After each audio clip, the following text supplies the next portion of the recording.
ఎలా పూజ చేయాలంటే ఫాల్గుణ శుక్ల ఏకాదశి అమలక ఏకాదశి రోజు ఉసిరిక చెట్టు దగ్గరకు వెళ్ళి ఉసిరిక చెట్టు దగ్గర పసుపు కుంకుమ గంధము వేసి ఉసిరిక చెట్టు మొదట్లో రకరకాలైనటువంటి పుష్పాలు వీలైతే పసుపు పచ్చటి చామంతి పూలు వేసి ఉసిరిక చెట్టు దగ్గర ప్రమిదలో ఆవు నెయ్యి పోసి 3 లేదా 5 ఒత్తులు వేసి దీపం పెట్టాలి. ఆ తర్వాత ఉసిరిక చెట్టు కొమ్మకి ఒక పసుపు రంగు వస్త్రాన్ని కట్టాలి లేదా ఒక పసుపు దారం చుట్టాలి.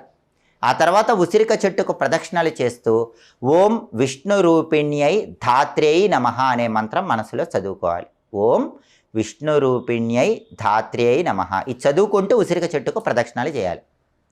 ఉసిరిక చెట్టు దగ్గర పండ్లు నైవేద్యం పెట్టి ఆ పండ్లు ఎవరికైనా దానం ఇవ్వాలి. ఇలా ఫాల్గుణ మాసంలో వచ్చే అమలక ఏకాదశి రోజు ఉసిరిక చెట్టు దగ్గర దీపం పెట్టడం, ప్రదక్షిణలు చేయటం, పండ్లు నైవేద్యం పెట్టి ఆ పండ్లు ఎవరికైనా పంచిపెట్టడం చేస్తే విద్యారంగం, ఉద్యోగ రంగం, వ్యాపార రంగంలో